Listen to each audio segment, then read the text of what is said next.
नमस्कार दोस्तों हम देख रहे थे संस्कृत व्याकरण और संस्कृत व्याकरण की ये रहेगी हमारी क्लास नंबर 27, जिसके अंदर एक ही वीडियो के माध्यम से हम संपूर्ण संधि प्रकरण है इसको समझेंगे और बहुत ही आसान तरीके बताए जाएंगे, पहचान बताई जाएगी जिसके द्वारा आप संधि के जो भी कोई संधि का वहां पर शब्द मिलेगा उसको देखते ही आप क्या करोगे, पहचान जाओगे दोस्तों। तो आप अंत तक मेरे साथ बने रहें। आप सभी का मैं स्वागत करता हूं YouTube channel Kuchaman online classes पर। जो नए साथी है वो चैनल को सब्सक्राइब कर लें और एक बार सभी मित्र वीडियो को लाइक और शेयर कर दें। अगर आपको इसकी पीडीएफ चाहिए दोस्तों, इसके साथ सेम जो संपूर्ण व्याकरण है, संस्कृत व्याकरण, शिक्षण विधियां और व्याकरण के प्रश्नों के पीडीएफ चाहिए दोस्तों, तो आपको Kuchaman online classes app download करनी होगी। प्ले स्टोर से भी कर सकते हो और मित्रों डिस्क्रिप्शन में लिंक भी मिल जाएगी, वहां से भी आप उसको डाउनलोड कर सकते हो। तो चलते हैं दोस्तों आज का हमारा टॉपिक है संधि प्रकरण। इंपॉर्टेंट टॉपिक है और कोई सा भी एग्जाम हो इससे एक या दो और बहुत बार तीन प्रश्न इससे आ जाते हैं, तो ध्यान से समझे दोस्तों इसको। संधि सम प्लस दा प्लस की, यहां पर सम क्या है आपका उपसर्ग है, दा क्या है धातु है, की क्या है प्रत्यय है। मतलब जो संधि शब्द बना है ये सम उपसर्ग से, दा धातु से और की प्रत्यय से बना हुआ है। सीधा क्वेश्चन आ सकता है संधि के अंदर कौन सी धातु है, दा धातु है, याद रखना है दोस्तों। कौन सा उपसर्ग है, सम है, कौन सा प्रत्यय है, की प्रत्यय है दोस्तों। आगे देखते हैं संधि की परिभाषाएं। दो परिभाषाएं हैं दोस्तों संधि की। पहली परिभाषा वर्ण है संधानम संधि, वर्णों के मेल को या उनसे होने वाले विकार को संधि कहते हैं। जब दो या दो से अधिक वर्ण आपस में मिलते हैं तो उसको क्या कहा जाता है, वहां पर जब वो मिलेंगे तो विकार उत्पन्न होगा और विकार को ही संधि कहते हैं। अगर विकार उत्पन्न नहीं होता है तो उसको संधि नहीं संयोग कहा जाता है मित्रों, यह भी आपको याद रखना है। दूसरी परिभाषा है मित्रों वो है पाणिनि के अनुसार। पाणिनि परिभाषा क्या है, प्रह सन्निकर्ष है संहिता, वर्णों की अत्यधिक निकटता को संहिता यानी संधि कहते हैं। वर्णों की अत्यधिक निकटता को संहिता, संहिता को ही पाणिनि ने क्या कहा है, संधि का है। तो संहिता को ही क्या कहते हैं मित्रों, संधि कहते हैं। आगे चलते हैं दोस्तों, बात करते हैं हम संधि के प्रकारों की। तो संधि दोस्तों संस्कृत के अंदर तीन प्रकार की होती है, जिस प्रकार हिंदी के अंदर हमने पढ़ा था अच संधि, हल संधि और विसर्ग संधि। अच संधि यानी स्वर संधि, हल संधि यानी व्यंजन संधि और विसर्ग संधि।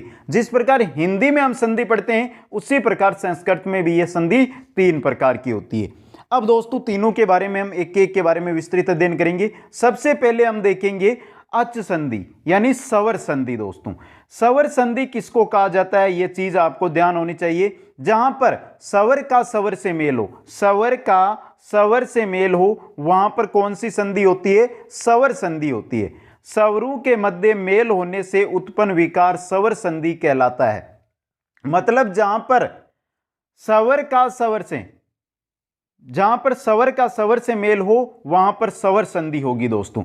जैसे हम देख सकते हैं एक प्लस एक, मित्रों यहां पे देखिए क के अंदर क्या है, क प्लस ए और यहां पे ए आ रहा है, तो ए प्लस ए ये दोनों क्या है आपके स्वर है, दोनों मिलेंगे ए ही बन जाएगा, एक एक बन जाएगा। तो ये क्या है आपका स्वर संधि है दोस्तों। अब बात करते हैं हम संस्कृत में। तो संस्कृत के अंदर स्वर संधि के लगभग 8 भेद माने गए हैं दोस्तों। 8 भेद है, इनके बारे में हम विस्तृत अध्ययन करेंगे और ध्यान से देखते जाइए, क्वेश्चन आपका यहीं से आने वाला है। यण संधि, पहला जो हमारा स्वर संधि का भेद है वो है यण संधि। अब मित्रों यहां पे सूत्र लिखा हुआ है, क्या सूत्र को याद करना है? हाँ मित्रों सूत्र को याद करना है, क्योंकि एग्जाम के अंदर सीधा पूछा जा सकता है कि जैसे ये दे दिया आपको इको यणची किस संधि का सूत्र है, तो सीधा पूछा जा सकता है। तो सूत्रों को आपको जरूर याद करना है। यण संधि का सूत्र क्या होता है, इको यणची दोस्तों। अब होता क्या है, बात हमने पहचान की थी कि सर आपने पहचान की बात की थी, तो पहचान भी बताएंगे, आप पहले देख ले मित्रों। यण संधि के अंदर ई उ री लरी, अगर इनके बाद आपको कोई असमान यानी ई के बाद में ई नहीं आना चाहिए, कोई सा भी दूसरा आ सकता है, उ आ सकता है, री आ सकता है, ए आ सकता है, ओ आ सकता है, कुछ भी आ सकता है, ऊ के बाद में भी ऊ नहीं आना चाहिए, बाकी कुछ भी आ सकता है। री के बाद में री नहीं आना चाहिए, और कुछ भी आ सकता है। लरी के बाद लरी को छोड़कर कुछ भी आए तो ई है दोस्तों ये तो ये में, ऊ है ये व में, री है जो रे में, और लरी है ये ल में बदल जाएंगे। यही संधि है, बहुत ही सिंपल संधि है। ई ऊ री लरी के बाद अगर ए समान स्वर आता है तो ई ऊ री लरी ये व रे ले में परिवर्तित हो जाती है दोस्तों, यही यण संधि है। अब बात करते हैं इसके पहचान की, कि जो पहचान है यण संधि की वो क्या होती है। यण संधि में आपको बीच के अंदर आधा अक्षर है वो ये व से जुड़ा हुआ मिलेगा दोस्तों। आधा अक्षर ये और वह तो पूरा रहेगा, लेकिन इनसे पहले आधा अक्षर अगर आपको किसी भी शब्द के बीच में मिलता है तो वहां पर बिना सोचे बिना समझे कौन सी संधि कर देनी है मित्रों, यण संधि कर देनी है। जैसे यहाँ पे ये के साथ आता तय लगा हुआ है, वे के साथ आधा न लगा हुआ है, तय के साथ आधा लय लगा हुआ है दोस्तों, तो ये चीजें याद रखनी है। ये और वे के साथ आपको आधा अक्षर मिलेगा। यहां पर देखिए प्रति प्लस एकम, प्रति प्लस एकम इका, यहां पे क्या आ रही है ई, यहां बाद में इसका मिलाप किससे हो रहा है एस से, तो ई प्लस ए क्या बन जाएगा दोस्तों ये बन जाएगा। ई का क्या हो जाएगा यहां पे ये हो जाएगा, और देखिए दोस्तों यहां पे प्रत्येकम बन जाएगा।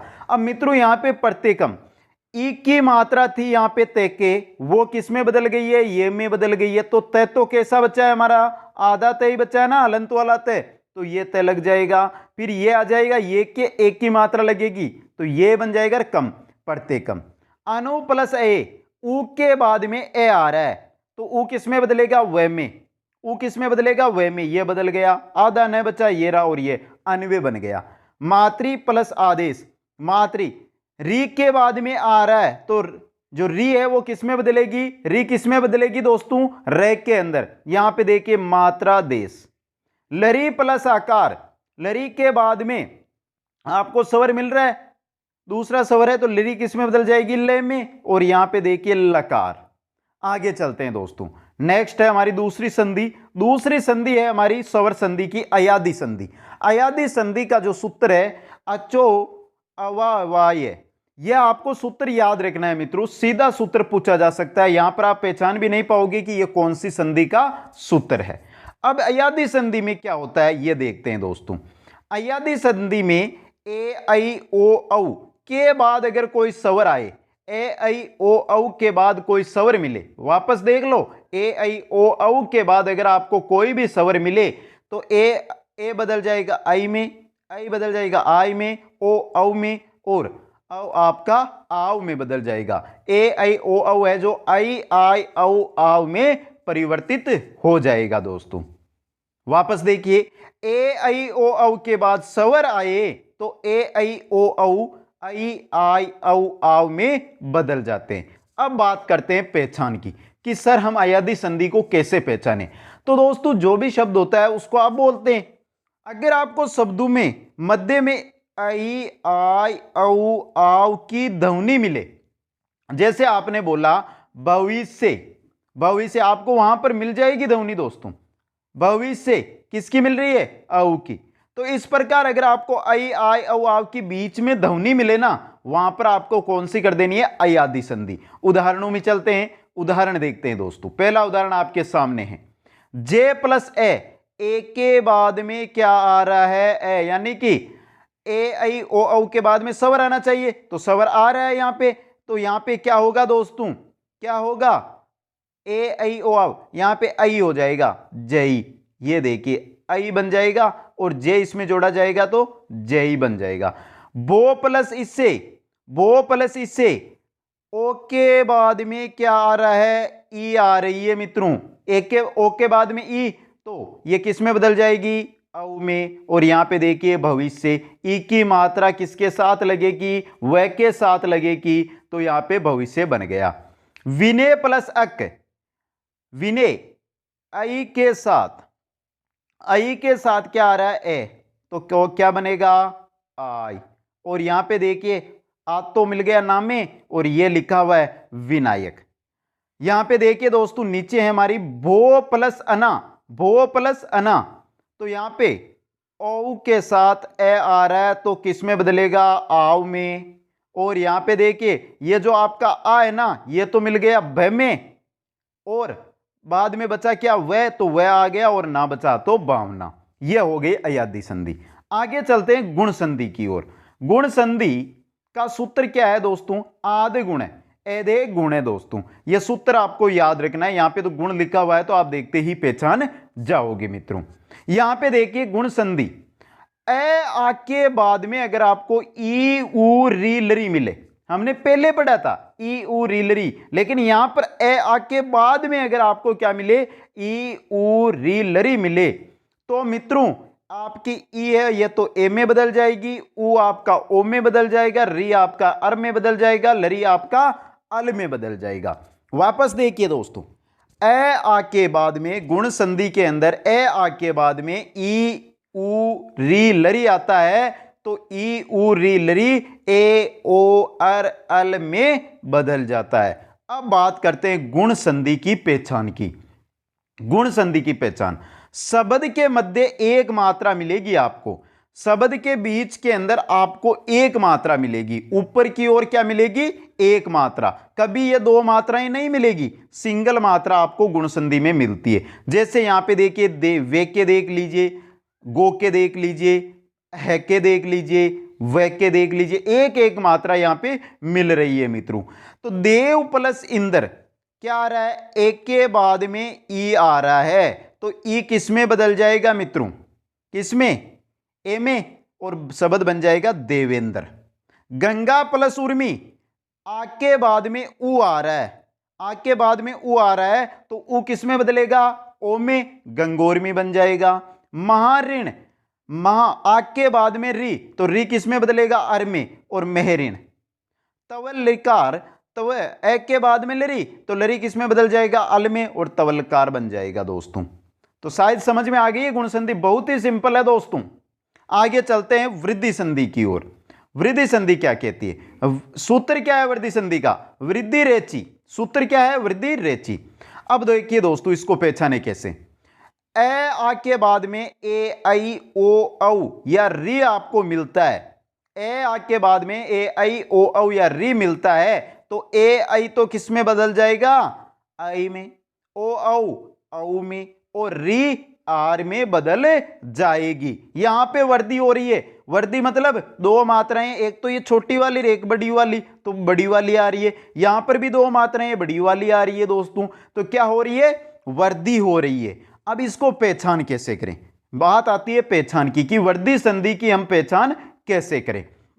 शब्द के मध्य में दो मात्राएं मिलेगी आपको, हमने पहले देखा था गुण संधि में एक मात्रा मिल रही थी। अगर दो मात्राएं मिल रही है ना दोस्तों इस प्रकार, तो आपका क्या होगा, वहां पर कौन सी संधि होगी, वृद्धि संधि। जैसे यहां पे के देख सकते हो, मोके देख सकते हो, खाके देख सकते हो, दीर्घ मात्रा है दोस्तों।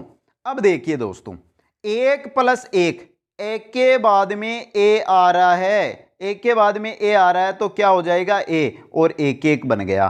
परम प्लस ओज, एक के बाद में ओ आ रहा है, एक के बाद में ओ आ रहा है, तो औ बन जाएगा परमौज।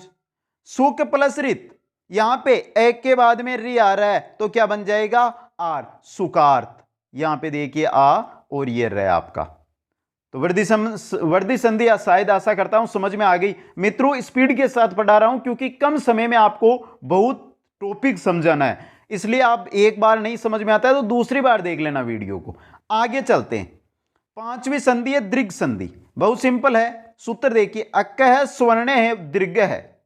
अब दोस्तों सूत्र तो आपको याद करना है, यहां पे तो क्या करना है, नीचे देखिए, ए ई उ री लरी के बाद में ए ई उ री लरी आता है, मतलब एक के बाद में ए, ई के बाद में ई, उ के बाद में उ, री के बाद में री, लरी के बाद में लरी, तो क्या होता है, ए प्लस ए मिलेगा तो आ बन जाएगा, ई प्लस ई मिलेगा तो दीर्घ ई बन जाएगा, उ प्लस उ मिलेगा तो दीर्घ उ बन जाएगा, री प्लस री मिलेगा तो दीर्घ री बन जाएगा, लरी प्लस लरी मिलेगा तो लरी बन जाएगा दोस्तों।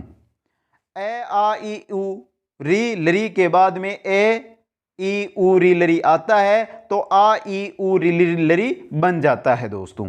अब यहां पे इसकी पहचान क्या है, तो पहचान में चलते हैं। जहां पर शब्द में दीर्घ मात्रा दिखाई दे, देखिए यहां पे सब के अंदर आपको दीर्घ दिखाई दे रही है, मतलब बड़ी मात्रा दिखाई दे रही है, बड़ी मात्रा। अब बात कर लेंगे कि सर एक की कौन सी बड़ी मात्रा होती है, तो ए और आ में क्या होती है, दो मात्राएं, तो ये क्या हो जाएगा, आपकी दीर्घ मात्रा हो जाएगी दोस्तों। अब उदाहरणों को देखिए मित्रों, कार्य प्लस आले, कार्य प्लस आले, यहां पे आपको क्या मिल रहा है, कार्य ए मिल रहा है और बाद में आ, ए प्लस आ जब मिलेंगे तो किसका होगा, आ का, और बन जाएगा कार्यालय। हरी प्लस ईस, हरी, यहां पे तो अश्व ई आ रही है लेकिन यहां पे दीर्घी, जब दोनों ई मिलेगी तो दीर्घी होगी और शब्द बन जाएगा हरीश। बानु प्लस उदय, बानु के अंदर ऊ, आगे भी ऊ मिलेंगे तो दीर्घ ऊ बन जाएगा भानुदे। पितृ प्लस ऋणम, री के बाद में री के बाद में री तो दीर्घ री बन जाएगी पितृणम। तो साहित्यक आपको सभी को यह संधि है जो दीर्घ संधि है वो समझ में आ गई है।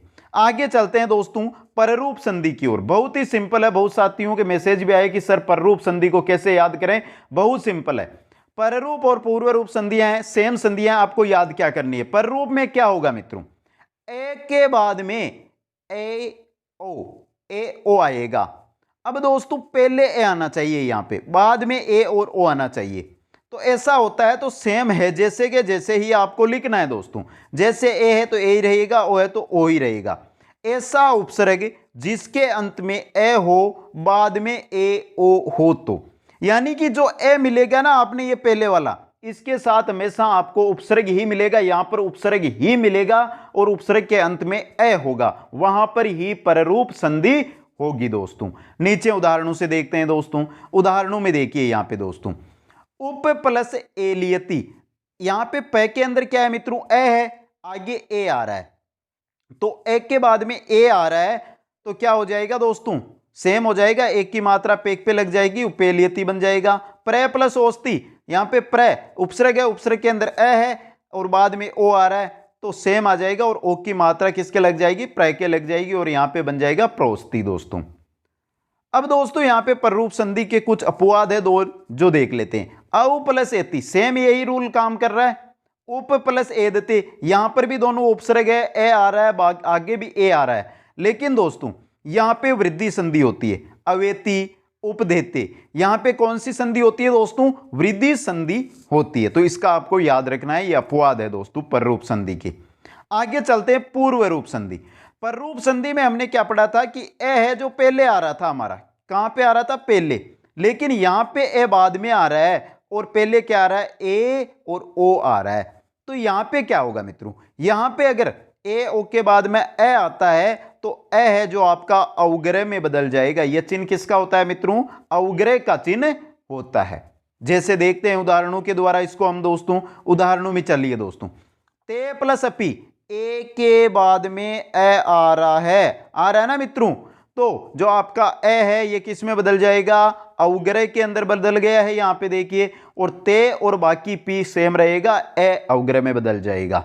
विष्णु प्लस अत्रय, ओ के बाद में ए तो ए अवग्रह में बदल जाएगा, विष्णु त्रय दोस्तों। यह है आपकी पूर्व रूप। आगे चलते हैं दोस्तों प्रकृति भाव संधि की ओर। प्रकृति भाव किसको कहते हैं, जहां पर संधि ना होना उसको ही प्रकृति भाव कहते हैं। संधि का न होना या संधि का अभाव ही प्रकृति भाव है दोस्तों। कैसे, यहां पे देखिए, हरि प्लस एतो, हरि प्लस एतो देखिए दोस्तों, तो हरि प्लस एतो हरि एतो, यहां पे कोई संधि नहीं हो रही है, संयोग हो रहा है दोस्तों। विष्णु प्लस इति विष्णु इति, तो यहां पर जो हो रहा है ये क्या है, आपका प्रकृति भाव संधि है दोस्तों। अब आगे चलते हैं संधि के दूसरे प्रकार में, हल संधि, जिसको हम व्यंजन संधि के नाम से भी जानते हैं। व्यंजन संधि में होता क्या है, व्यंजन का मिलाप होता है स्वर या व्यंजन से। इतनी देर हम स्वर संधि पढ़ रहे थे तो वहां पर स्वर का स्वर से मिलाप हो रहा था, यहां पे व्यंजन का मिलाप होगा। व्यंजन का मिलाप स्वर से भी हो सकता है और व्यंजन से भी हो सकता है। अब चलते हैं व्यंजन के प्रकारों की ओर। पहला व्यंजन की जो पहला भेद है वो है शचुत्व संधि। शचुत्व संधि, स्तो शचुना शचु, स्तो शचुना शचु, बहुत सिंपल है, याद रखनी पड़ेगी। क्या याद रखना है, ये देखिए दोस्तों, स और तय वर्ग, तय थे दे दे न के बाद में अगर श और च वर्ग आता है, स और तय वर्ग के बाद में स और च वर्ग आता है, तो जो स और तय वर्ग है ना आपका, ये स और च वर्ग में बदल जाएगा। वापस समझिए, स और तेवरक के बाद स और चेवरग आता है, तो जो स और तेवरग है ना आपका, ये पूरा का पूरा चेंज हो जाएगा स और चेवरग के अंदर।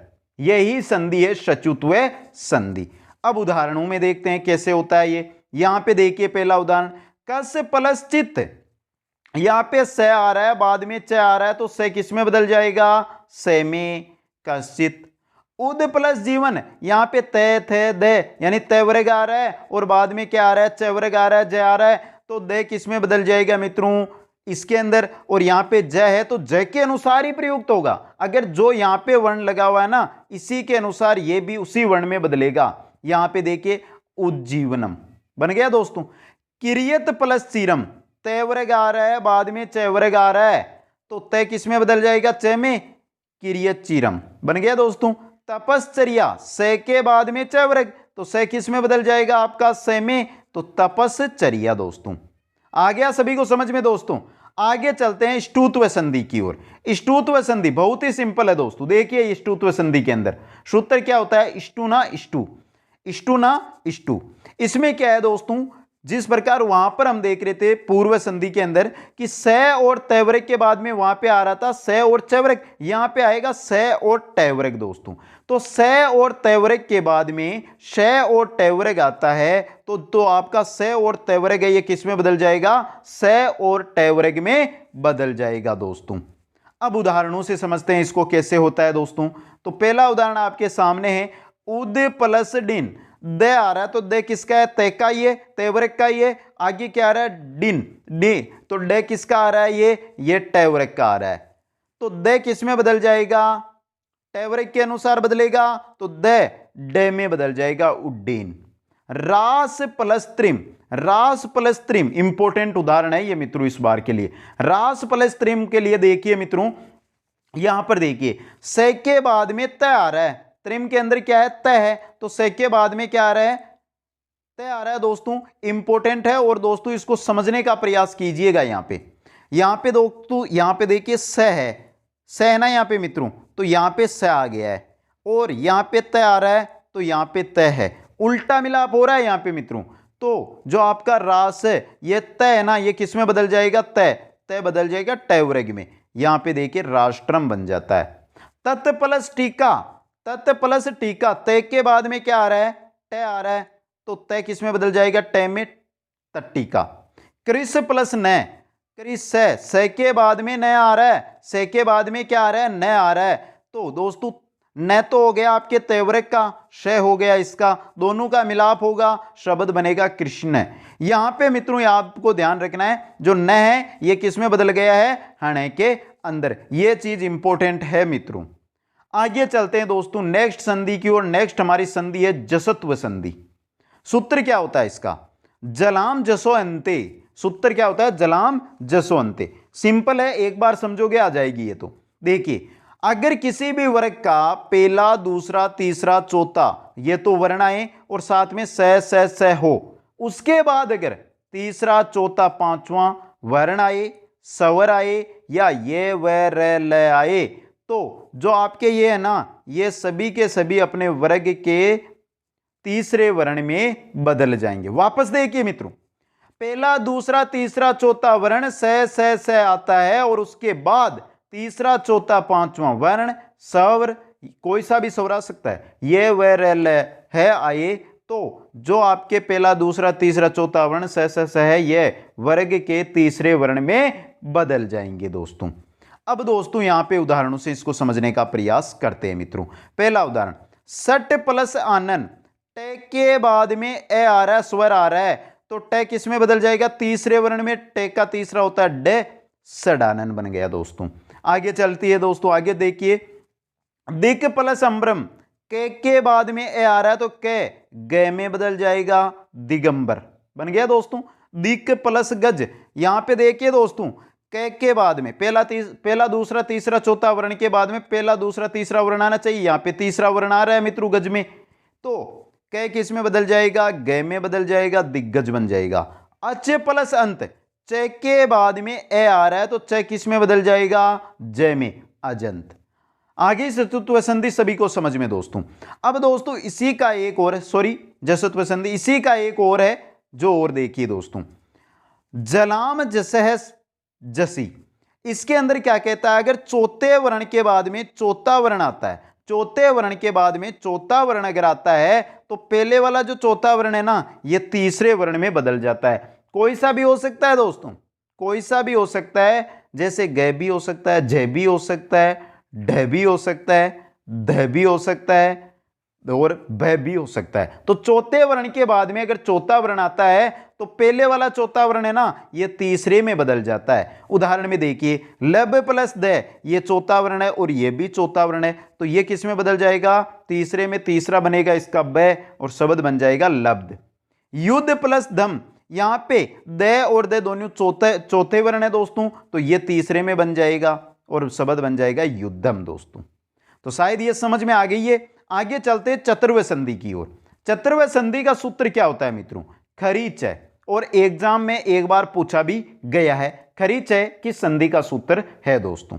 होती क्या है चतुर्वेद संधि, पहला दूसरा तीसरा चौथा वर्ण और साथ में पहला दूसरा वर्ण और स आता है। पहला दूसरा तीसरा चौथा वर्ण के बाद पहला दूसरा वर्ण और स आता है, तो ये आपके जो पहला दूसरा तीसरा चौथा वर्ण है ना ये अपने प्रथम वर्ण में बदल जाएंगे दोस्तों। यही चतुर्वेद संधि है। चलते हैं दोस्तों उदाहरणों की ओर। देखिए उदाहरण यहाँ पे सद प्लस कार, ये कौन सा है, तीसरा है, ये कौन सा है, पहला है, मतलब तीसरे वर्ण के बाद पहला वर्ण आ रहा है, तो आपका जो तीसरा वर्ण है ना ये किस में बदल जाएगा, पहले वर्ण में।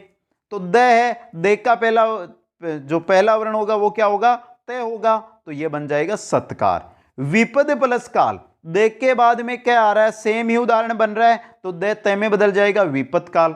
उद प्लस तृण, उद प्लस तृण, दे के बाद में तय आ रहा तो पहला ही वर्ण है ना, पहला या दूसरा वर्ण ही मिलना चाहिए आपको। यहाँ पे तीसरा वर्ण आ रहा है, तो तीसरा वर्ण आपका पहले वर्ण में बदलेगा और पहला हो जाएगा तय, उत्तीर्ण दोस्तों।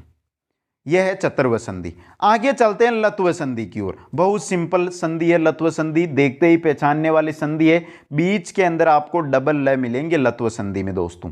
देखिए इसका सूत्र होता है तोरली, इसका मिलाप होता है तय वर्ग के बाद में अगर ल आए, तय वर्ग के बाद में, तय वर्ग के बाद में अगर ल मिलता है तो तय वर्ग आपका कोई सा भी तय वर्ग के जो पांचों वर्ण है वो ल के अंदर बदल जाएंगे दोस्तों। यही लत्व संधि है।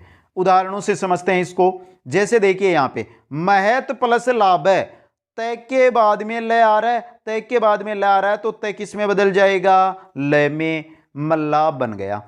तद प्लस लीन, तय वर्ग का द आ रहा है और बाद में ल आ रहा है, तो ये भी ल में बदल गया और बन गया तल्लीन।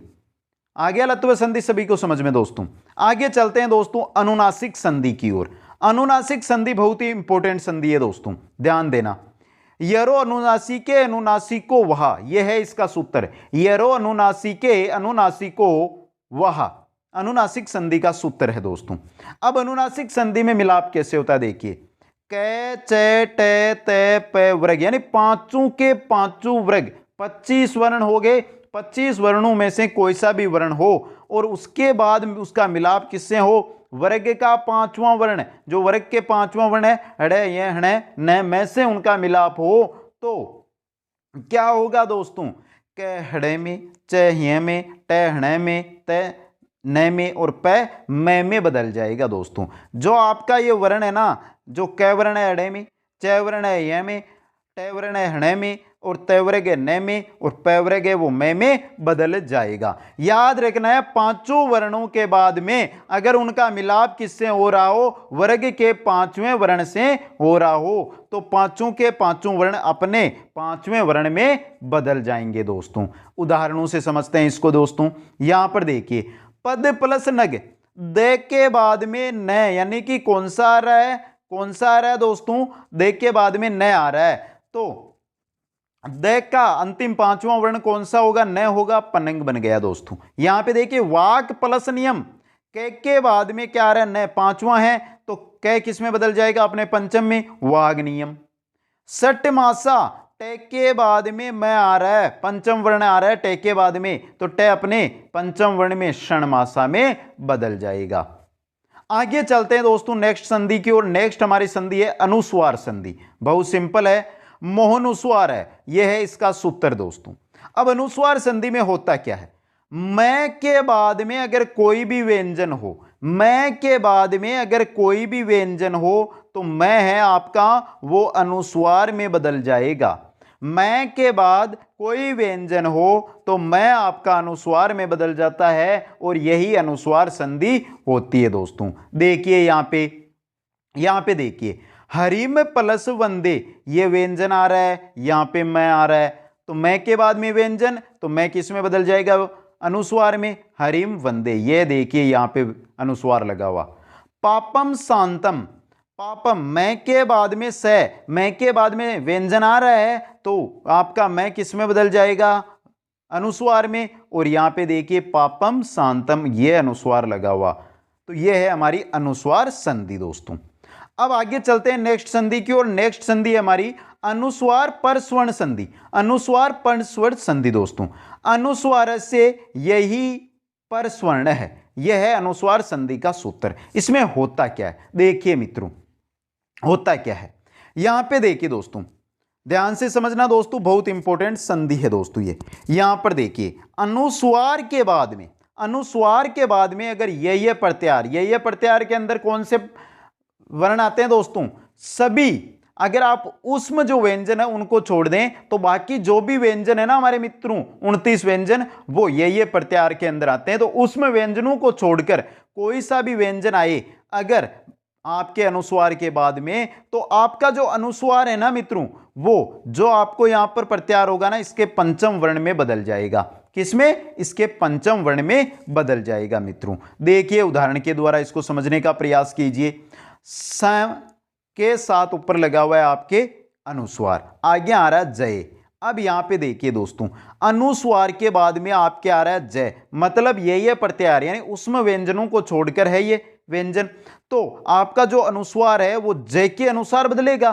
तो जय का पंचम वर्ण कौन सा होता है, ये संजय बन गया दोस्तों। कुम प्लस ठीक है, यहां पर भी आपको ऊपर अनुस्वार दिखाई दे रहा है और ठीक है, ठी आ रहा है, ठीक है आपका मित्रों व्यंजन है, यही है प्रत्याहार का व्यंजन वर्ण है दोस्तों। तो ये व्यंजन आपके ठे के अनुसार बदलेगा और ठे का पंचम वर्ण होता है हण, तो कुंठित बन जाएगा दोस्तों। समझ में आ गई सभी को दोस्तों। आगे चलते हैं दोस्तों नेक्स्ट संधि की ओर। नेक्स्ट हमारी संधि है छत्व संधि। बहुत सिंपल संधि है, समझते ही आ जाएगी। ससो छष्ठी, यह आपको सूत्र याद रखना है। अब देखते हैं छत्व संधि कैसे बनती है। पहला दूसरा तीसरा चौथा वर्ण, पहला दूसरा क च ट त प वर्ग है, उनके पहले दूसरे तीसरे चौथे वर्ण के बाद में अगर स आता है, पहले दूसरे तीसरे चौथे वर्ण के बाद में अगर स आता है तो आपका जो वर्ण है ना पहला दूसरा तीसरा चौथा वर्ण, ये तो किस में बदल जाएंगे मित्रों, ये तो च वर्ग में बदल जाएंगे और स है आपका ये छ में बदल जाएगा, ये च वर्ग में और ये छ वर्ग में। अब देखिए उदाहरणों से इसको समझने का प्रयास करते हैं। देखिए सत्य प्लस शास्त्रम, तय के बाद में स आ रहा है तो तय तो बदल जाएगा आपका च में, स बदल जाएगा आपका छ में। सच्छात्रम, उत प्लस राय, उत प्लस स आ रहा है ना मित्रों, तो तय तो बदल जाएगा च में, स बदल जाएगा छ में, उच्छ्राय बन जाएगा। दावन सस्क है, न आ रहा है, न के बाद में स आ रहा है, न किस में बदलेगा च में, स किस में बदलेगा छ में, तो बन जाएगा दाउच्छक है दोस्तों, दाउच्छक है। समझ में आ गया दोस्तों। अब आगे चलते हैं नेक्स्ट संधि की ओर। नेक्स्ट संधि हमारी तुगागम संधि।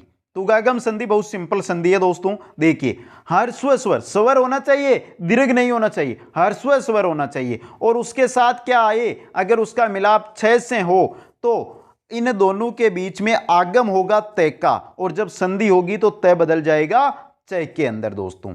तो तय का आगम लेकिन बदलेगा किसमें, ये तय च के अंदर बदलेगा। ह्रस्व स्वर के बाद में छ आता है तो आगम होता है तय का और तय संधि होने पर च में बदल जाता है।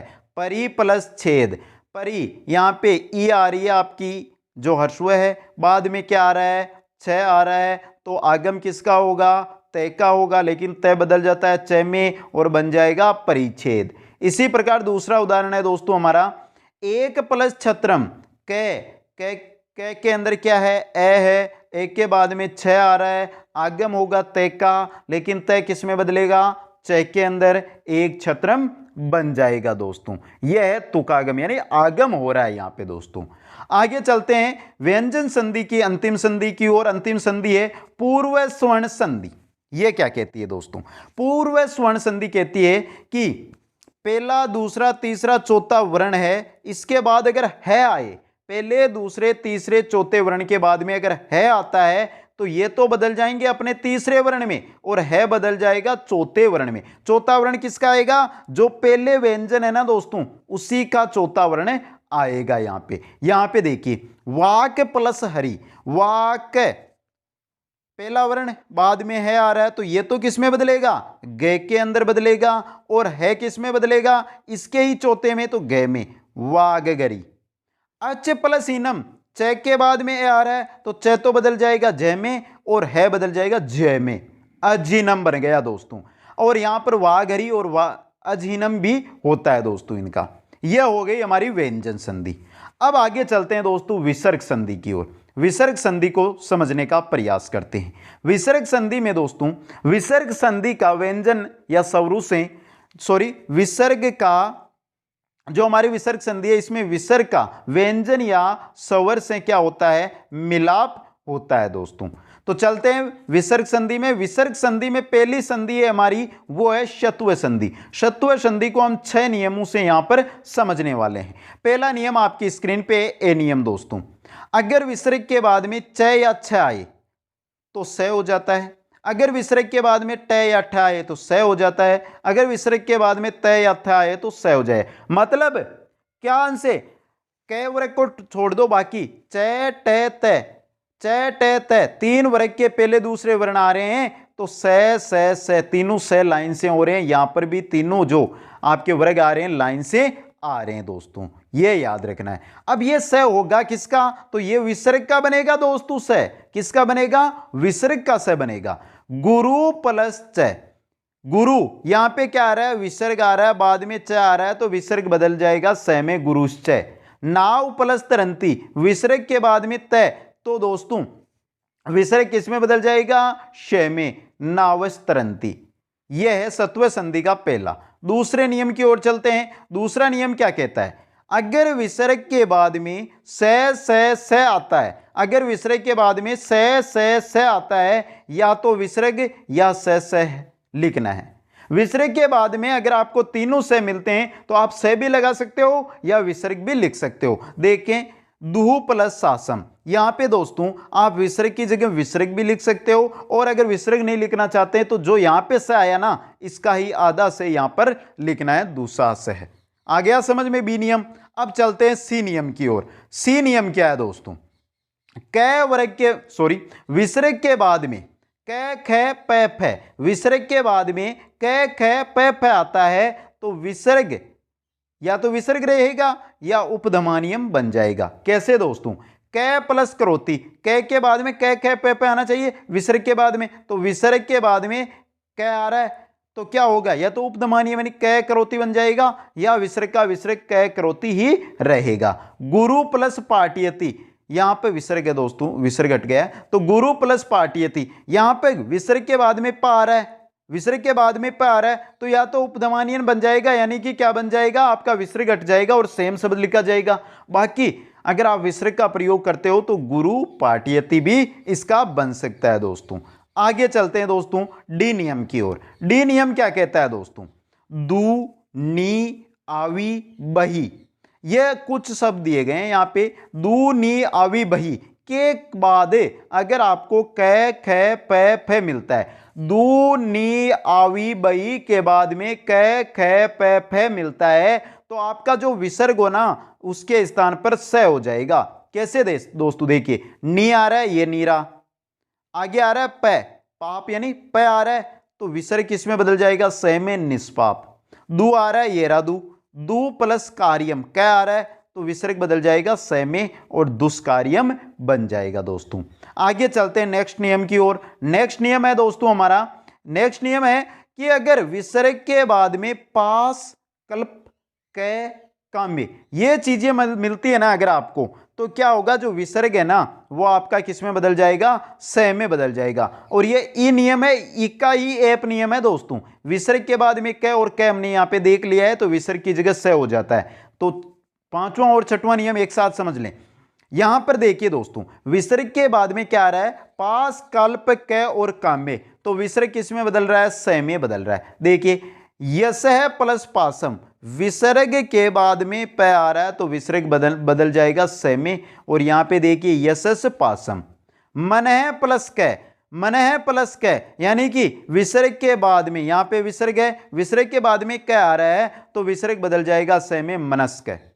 यही हमारा एप नियम है दोस्तों। जैसे हम नमस्कार को नमः प्लस कार है, यहां पे क्या आ रहा है, यहां पे पहले विसर्ग आ रहा है तो विसर्ग बदल जाएगा आपका स में, नमस्कार बन गया दोस्तों। अब आगे चलते हैं विसर्ग संधि की दूसरी संधि में, उत्व संधि की ओर। उत्व संधि क्या कहती है दोस्तों, समझने का प्रयास कीजिए। उत्व संधि का पहला भाग है जिसके अंदर देखिए, अगर स और स भी हो सकता है और ए के साथ विसर्ग भी हो सकता है, उनका मिलाप ऐसे हो तो क्या होगा दोस्तों, जो आपका विसर्ग है, जो आपका स है, ये तो किस में बदल जाएंगे, ओ में, और ए है ये बन जाएगा आपका अवगर है दोस्तों।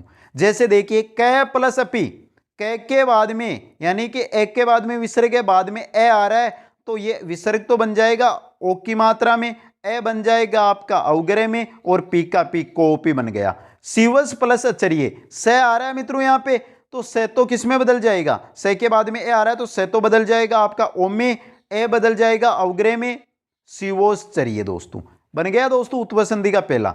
अब दोस्तों यहां पर नोट लगाकर कुछ लिखा गया, जिस चीज को भी आप नोट कीजिएगा। प्रातः है, पुनः है, अंत है, स्व है, ये जो अव्यय है ना इनमें उत्व संधि नहीं होती है। जैसे पुनः प्लस अवलोकन, न के बाद में यहां पे क्या आ रहा है, अवलोकन, यानी एक के बाद में विसर्ग है और बाद में ए आ रहा है, लेकिन यहां पर दोस्तों आप देखिए रे का आगम होगा, पुनरावलोकन, विसर्ग की जगह क्या होगा, रे का आगम होगा, जो हम आगे नियम में पढ़ेंगे दोस्तों।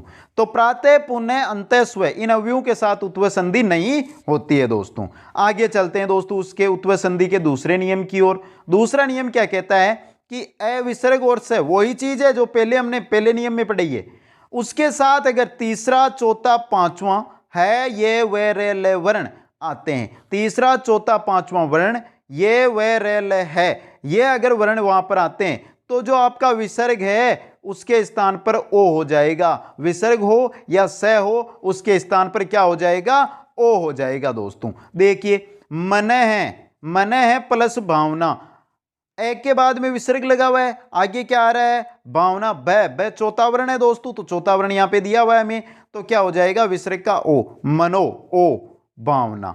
यशस प्लस वर्धनम, से के बाद में वह आ रहा है, यहां पे वह हमारे दिया हुआ है, तो से किस में बदल जाएगा हमारा, ओ में, यशो वर्धनम। यह है उत्व संधि का दूसरा नियम।